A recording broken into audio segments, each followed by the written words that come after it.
Bangladesh AC নাই আমার বাবা এই ঢাকা মেডিকেল নিতে নিতে আমার বাবা সিলেকশন কইছে আমি কতক্ষণ লাগবো ভাইয়া কতক্ষণ লাগবো আর ভাইয়া এত দূরে হাসপাতাল কেন ভাইয়া এত দূরে হাসপাতাল হলে তো মানুষ মারা যাবে নিতে নিতে এত দূরে কেন হাসপাতাল কাছে কাছে বানাইতে পারলো না এত দূরে কেন আমার বিদেশ নিয়ে যাও চিকিৎসা করতে আমাদের কইছে আমার একটু পানি দাও আমার পানি দিলে আমি নিঃশ্বাস নিতে পারি আর ডাক্তার দেয় না দিতে ডাক্তার বলে কি পানি দিলে সমস্যা পানি দিলে সমস্যা আমার বাবা আমার বাবা আম্মু আমার বাবা বলছে কি আম্মু রাত্রে তুমি থাকবে না আমার কাছে হাসপাতালে আমি থাকবো না আমি বলছি কি হ্যাঁ বাবা থাকবো আমি থাকবো যে কোনো কিছু বিনিময় আমি তোমার কাছে থাকবো আমি আমার বলে কি আমার আপু আর তুমি থাকবা আপু তুমি থাকবা বলছে থাকবো তুমি টেনশন করো না আমার বাবা মনে মনে পড়ছে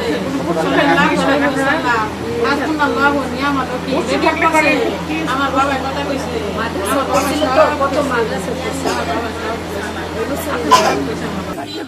যাপন করা হলো।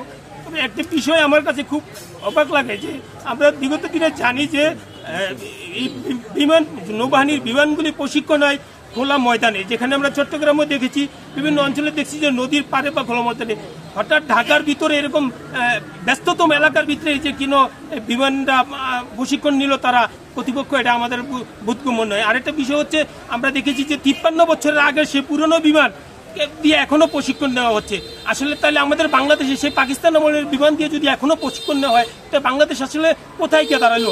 স্টুডেন্টরা ওইখানে আন্দোলন করতেছে রাত 3টা বাজে, তখন তাদের দাবি জানতে চেয়েছিল, তখন তাদের একটাই বক্তব্য ছিল যে আমরা যে এত লাশ এখানে দেখলাম, কিন্তু সেই লাশগুলি সরকার কেন ঘোষণা করছে না? আমাদেরকে নিশ্চিত করুক যে আসলে কতজন মারা গেছে।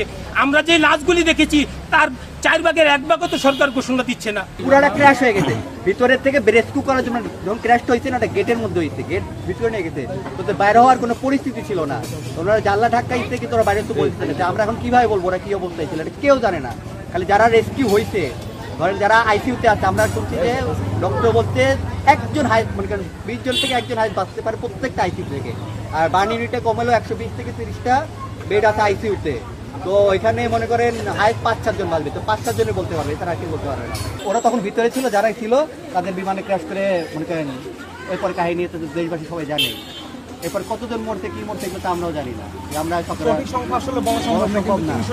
কিন্তু আমরা যখন মাইলস্টোন থেকে ইনফরমেশন পাইছি, সকালবেলা তুলে নিয়ে গেছে, মানে হেলিকপ্টার দিয়ে তুলে নিয়ে গেছে, বিভিন্ন জায়গায় মানে করা হয়েছে, কিন্তু এখন পর্যন্ত 25 জন পাইছি। বাট আমাদের কাছে যেটা পাইছি 60-70-80 জন 100 প্লাস আছে। কালকে 2টা থেকে রাত 2টা পর্যন্ত আমরা বাহিনী ইউনিটে ছিলাম। আমরা তো দেখছি চোখের সামনে অনেকজনই শুনতেছি মারা গেছে। আমাদের সাথে ছিল খালের মেয়েও মারা গেছে, আরেকজনের পুরা বডি বার্ন হয়ে গেছে। একটা মিস মারা গেল মেহেরিন যে মিসটা মারা গেছে না, ও আমার সামনে চলে গেছে, মেহেরিন মিসটা আমার সামনে নিয়ে গেছে।